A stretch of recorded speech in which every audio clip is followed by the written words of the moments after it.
benefit to us in passing some of the time away on our transit out to the moon. And it's rather odd to see it floating like this in Odyssey while it's playing the theme from 2001. April 13th, 1970. The mood could only be described as relaxed.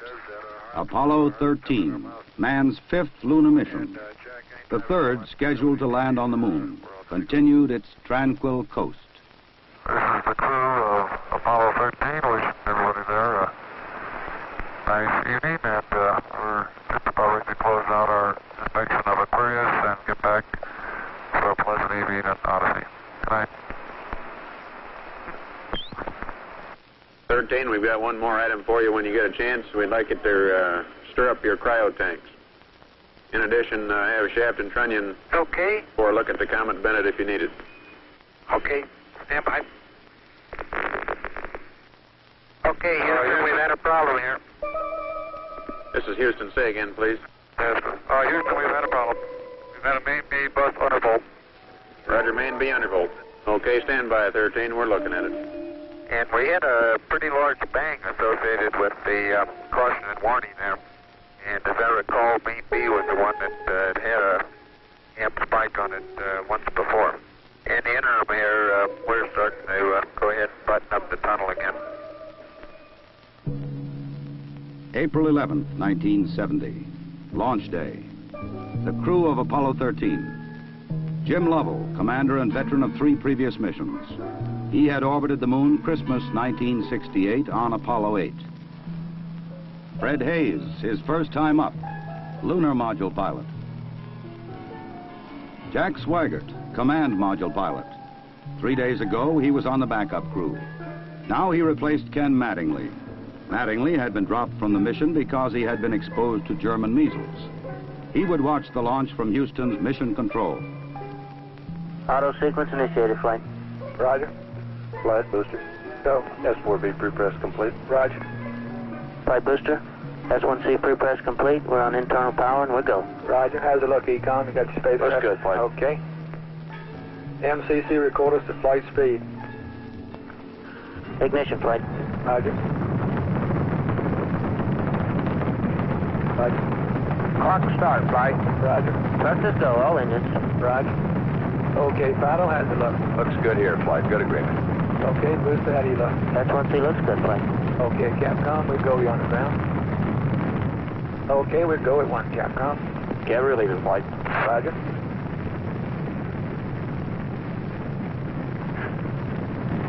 Booster, how do you look? We look good, flight. We go. Okay, Fido. We're go, flight. Looks good here. Guidance, how's it look? Good, flight. Okay, Econ, GNC. Looks good, flight. Looks good, flight. Okay, Surgeon. Looks fine. Through max Q and we go, flight. Roger, booster. And go for staging, Capcom. Confirm and board out, flight. Roger. Staging, flight. Roger. Flight Fido, trajectory confirmed, staging. Roger. Flight booster, then board out was way early. Okay. Flight confirmed, number 5 engine down. Roger. Booster, you don't see any problem with that, though, do you? Negative, not right now, flight. All the other engines are go. The next step in the routine of lunar flight was to burn out of Earth orbit toward the moon, then pull free of the third stage and dock with the lunar module Aquarius. At the controls of the command module Odyssey, Jack Swigert. We're hard docked, Houston. Roger, understand, hard dock. Good deal. They pulled Aquarius away from the Saturn third stage, the S4B. Okay, I can see the S4B now at the hatch windows. Odyssey and Aquarius moved away from Earth toward the moon.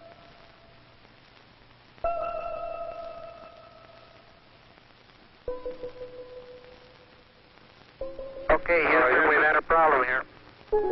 Flight guidance. Go, guidance. We've had a hardware restart. I don't know what it was. Okay. Houston, we've had a problem. We've had a main B bus undervolt. You see an AC bus undervolt there, guidance? Or, Ecom? Negative, flight. I believe the crew reported it. We got a main B undervolt. We may have had an instrumentation problem, flight. Roger. And we had a pretty large bang associated with the caution and warning there. The sensation I had, that I had felt a vibration accompanying the bang, not a large vibration or shudder. Is there any kind of leads we can give them? Are we looking at instrumentation, or we got a real problem, or what? We're reading 0 N2 pressure in fuel cell 1 and 13 psi on fuel cell 3 O2 pressure. Okay, Barrett, what do you want to do? Open circuit fuel cell 1 and 3? That's firm flight. Shut down the reactance valve, and I asked for reconfirmation, since when you do that, it's sort of irreversible. If you shut one of these things down, they only can be restarted from ground support equipment. Yeah, that's because of AC. And it looks to me, looking out the hatch, that we are venting something. We are venting something out into space. Okay, let's everybody think of the kind of things we'd be venting. GNC, you got anything that looks abnormal in your system? Negative flight. How about you, Ecom? You see anything that, with the instrumentation you got, that could be venting? That's firm flight. Let me look at the system flight as far as the venting is concerned. Okay, let's start scanning. Here is a bulletin from ABC News. The Apollo 13 spacecraft has had a serious power supply malfunction that could cause the lunar landing mission to be terminated early. I assume you've called in your backup ECOMs? Flight, say again? Have you called in your backup ECOMs now? See if we can get some more brain power in this We thing? got one here. Roger. At the moment, the astronauts are continuing to try to isolate their trouble. A late report says the spacecraft now is operating on battery power alone. All unnecessary equipment is being turned off. Okay, now let's everybody keep cool. We got the LEM still attached. The LEM spacecraft's good, so if we need to get back home, we got a LEM to do a good portion of it with. Okay, let's make sure that we don't do anything that's going to blow our CSM electrical power with the batteries, or that will cause us to lose the main or the fuel cell number 2. Okay, we want to keep the O2 and that kind of stuff working. We'd like to have RCS, but we got the command module system, so we're in good shape if we need to get home. Let's solve the problem, but let's not make it any worse by guessing. My concern was increasing all the time. It went from, I wonder what this is going to do to the landing, to I wonder if we can get back home again. Okay, I'm coming back to you. Flight. Go ahead. I think the best thing we can do right now is start a power down. Right about then, it was quite apparent to me that it was just a question of time that the command module was going to be dead. You don't want to get fuel cell pumps off, do you? We can do that on fuel cell number 1 flight. Okay, well, let's make sure we don't blow the whole mission. The thing that concerns me is throwing equipment. We had a problem. We don't know the cause of the problem. Flight, I've got a feeling we've lost 2 fuel cells. I hate to put it that way, but I don't know why we've lost them. It doesn't all tag up. Network from Flight. Flight network. Bring me up another computer in the RTCC, will you? We got one machine on the RTCC, and we got dual CPs downstairs. Okay, I want another machine up in the RTCC, and I want a bunch of guys capable of running D-logs down there. Roger that. What all this means is only speculation at this point. First, though there has been some tumbling or rotation of the spacecraft, the astronauts do not appear to be in any immediate danger. I'll tell you what, GNC, can you get somebody in the back room to try to figure out what the equivalent delta V is we're getting, so that we can see if we can backtrack to see if we can figure out what's venting. Roger, we'll give it a try, Flight. Okay? When I looked up and saw both oxygen pressures, one absolutely 0 and the other one going down, it dawned on me, and I'm sure Jack and Fred about the same time, that we were indeed in serious trouble. The only way to survive the situation was to transfer to the LEM. Flight Econ. Go ahead, Econ. The pressure in O2 tank 1 is all the way down to 297. We better think about getting in the LEM or using the LEM systems. I'd say this is as serious a situation as we have ever had in manned spaceflight. We've always called the LEM a good lifeboat under those circumstances. If at any time in the mission, however, the LEM had separated and we had gotten ourselves into a rendezvous situation, or the command module being around the moon, then what you state is absolutely true. It would be a fatal situation. Tell me you from Flight. Go ahead, Flight. I want you to get some guys figuring out minimum power in the LEM to sustain life. The accident had occurred 200,000 miles from Earth. Lovell, Swigert, and Hayes rode in the lunar module attached to a lifeless command module. Apollo 13 had started as a mission of scientific exploration. It was now a matter of survival. Since the command module was dead, except for the oxygen and power hoarded for re-entry, the guidance platform of Aquarius, designed to land on and take off from the moon, would have to be used. The first milestone, and I consider this after the accident, I guess, more or less the survival now. The first milestone was to get alignment on the LEM platform. Alignments are important, you know, because without knowing exactly which way the attitude of a spacecraft is in space, there's no way to tell how to burn or how to use the engines of that spacecraft to get the proper trajectory to come home. The position we are now on the Earth-Moon plane, we have to go around the moon to get back if we're going to use the depicts engine. You would have had enough capability with the SDS engine, but of course we don't dare use that now. So we have to go up to the backside of the moon and come back. To get into the correct orbit around the moon, the crew had burned out of a trajectory that would automatically bring them back to Earth. They would have to get back onto a safe course toward Earth. He needs to put his throttle to min also, Flight. Throttle to min? Yes, he's at 29% now, roughly. This maneuver, again, was completed on time, and because it was a manual burn, we had a three-man operation. Jack would take care of the time. He'd tell us when to light off the engine, when to stop it. Fred handled pitch maneuver, I handled the roll maneuver, and I pushed the buttons to start and stop the engines. Aquarius, and you go for the burn.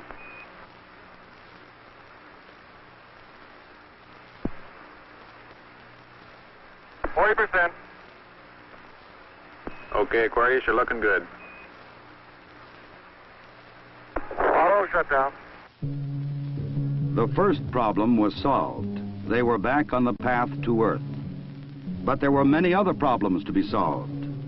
From a building at Houston's Manned Spacecraft Center, systems experts coordinated the coast-to-coast effort to get the crew back. One of the big problems was consumables. There would be enough to eat and drink. But in space, there are other factors. Oxygen to breathe, electrical power to keep the spacecraft alive, water to cool the equipment and keep it operating. What we'll be doing till we get them back on the water is concentrating on everything that is their lives are dependent upon at the moment, rather than worrying about the accident, because there's nothing we can do about that now. It appears at the present time that everything is under control and that we have a safe situation at the moment. Hey, I want to say you guys are doing real good work. So are you guys, Jack. We are about 70 hours from home, and we think we have the situation in control. We've projected the consumables as I've described, and we have a plan for carrying out the rest of the mission, but there is going to be no relaxation at all as far as that goes from now until splash. There was a key decision to be made before Apollo 13 went behind the moon. Where to bring them down. Their present course would take them to the Indian Ocean, where recovery would be difficult. A burn to bring them home quicker would take them to the Pacific Ocean near the recovery forces. Bringing them home even faster would place them in the South Atlantic, again away from recovery forces. It was decided to take them to the Pacific. We've run these simulators both here and at the Cape and at the contractors that continuously ever since last night. We've tried to simulate virtually everything that we've had the crew to do that is non-normal that they've done, and we've proven most everything that we've been able to run on the simulator prior to passing it up to them. There may be some details we haven't done, but at least we've checked the feasibility of everything we've done, and we'll continue to do that. They passed 137 miles from the moon. For Lovell, it was the second time that he had seen the moon so near. But there was no time for contemplation. There was another critical burn coming. Okay, look,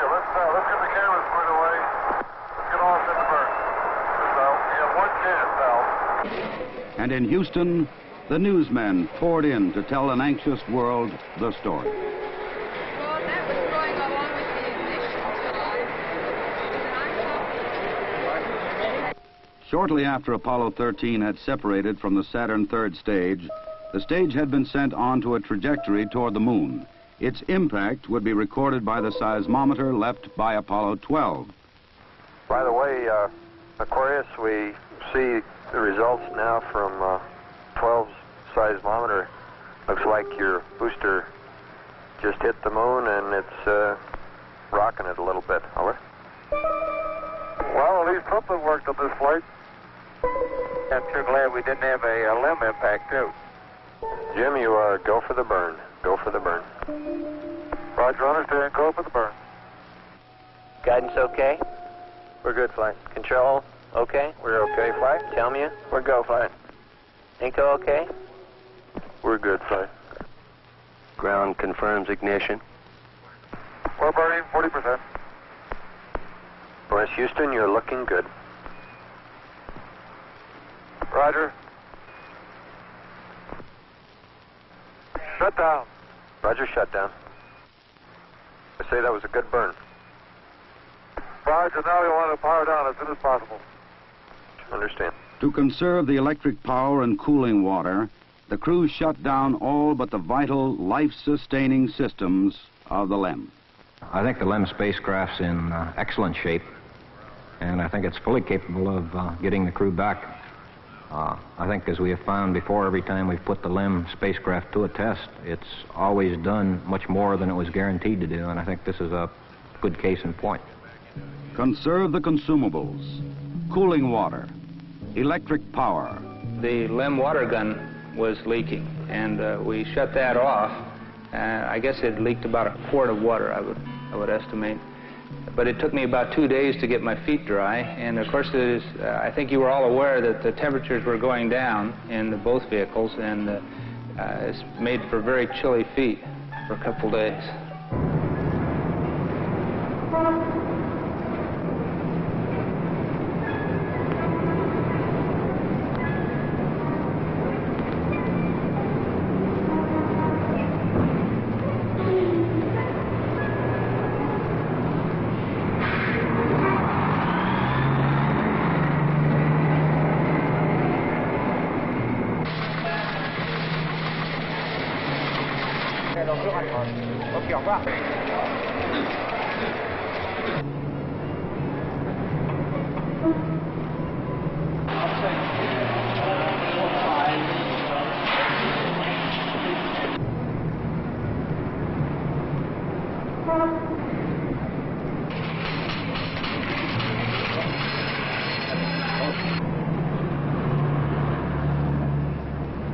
Lord, your astronauts will come back safe.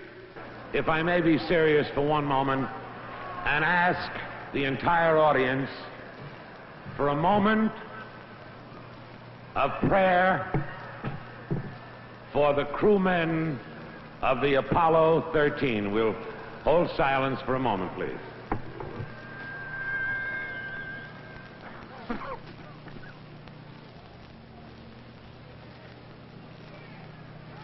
RCS-A stands at 62% and B at 62%.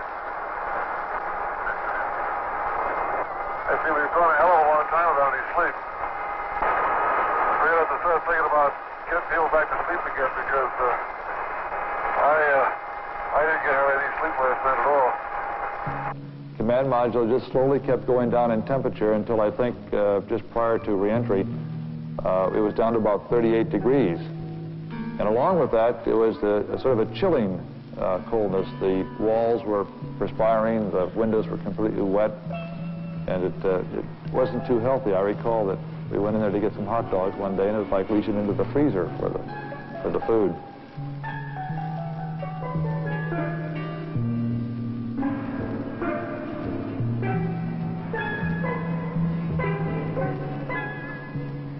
So if you want my opinion of how they handled the situation when it happened, they handled it exactly like we'd expect them to. They were about as well on top of it as anybody could be, knowing what we knew, which isn't very much, I'll have to admit. but I think they did everything right within the knowledge that was available to us in a timely fashion, which is what all we expect of them. I think they did a beautiful job of it. We actually had a third little sleep restraint, which Fred then put on and buttoned up and kept a little bit warm. The astronauts faced another problem, their own exhaled breath. The lithium hydroxide chemical to take carbon dioxide out of the air was not sufficient in the lunar module. They would have to adapt the canisters from the command module to fit the hoses in the LEM. On the ground, an adapter was fashioned from materials the crew had available in the LEM. Cardboard from a checklist, plastic bags, and tape. After checkout in an environmental chamber, the directions for construction were sent up to Aquarius. At this point in time, I think the partial pressure of carbon dioxide was reading about 15 millimeters. And we constructed 2 of these things and put them online, and I think within an hour, the partial pressure of CO2 was down to 2/10. So you see that survival now became one of initiative and ingenuity, and it was one which the ground continually helped us along. We had all kinds of people on the ground trying to think of ways of extending our lifetime. There would be still another burn, a mid-course correction to get Apollo 13 into the narrow corridor through the atmosphere for a safe return to Earth. We're at burn attitude, flight. Knowledge. Ignition. Thrust looks good. Shut down. Hang in there, it won't be long. There were moments when I didn't know how much consumables we had, whether we could make it back or not, but in a situation like that, there's only one thing you can do. You just keep going, and you just keep thinking up where you can get more consumables. And so that's exactly what we did. On April 17th, they prepared for re-entry. After a small course correction burn, they jettisoned the damaged service module. Copy that. And there's one whole side of that spacecraft missing. Is that right? The whole panel is blown out, almost from the base to the engine. It's really a mess. Man, that's unbelievable. Next, they got back into Odyssey to jettison Aquarius prior to entry into the atmosphere. Let's jettison. Okay, copy that. Farewell, Aquarius, and we thank you. Okay, LOS in a minute or a minute and a half. At entry attitude, we'd like Omni Charlie. And welcome home. Thank you.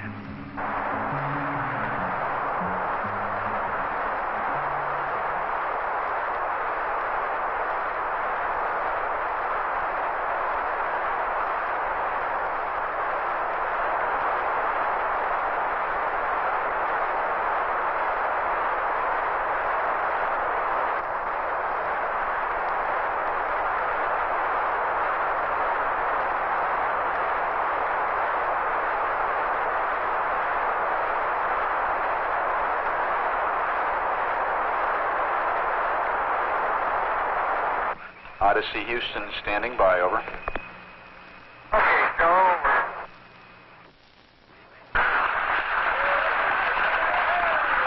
Odyssey Houston, we show you on the mains. It really looks great.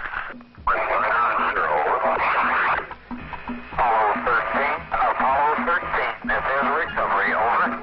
They're going through 5,000. Roger, Apollo 13, this is recovery, and your chutes look good. Apollo 13, this is recovery. We observed your RCS burn, over. The recovery, Apollo 13 is descending. Apollo 6, this is recovery, over. Well, the one's placed in at this time, the 3 chutes are displaced in the water. 0 degrees, magnetic 3.5 miles, Evo Lima. Evo Lima, roger. This 401, the command module is stable 1 at this time. They're riding comfortably.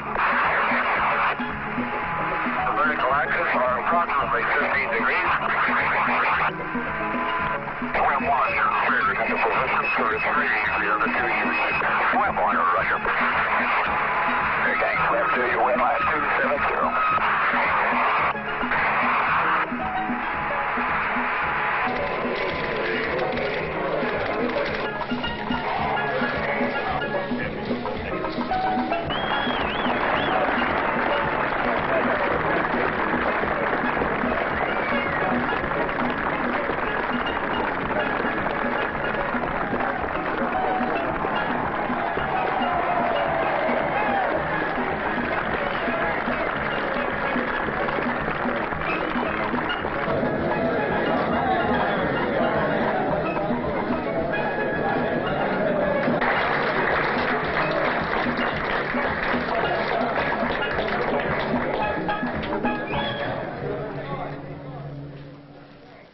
I recall, Captain, that when I spoke to you on the phone, you said that you regretted that you were unable to complete your mission.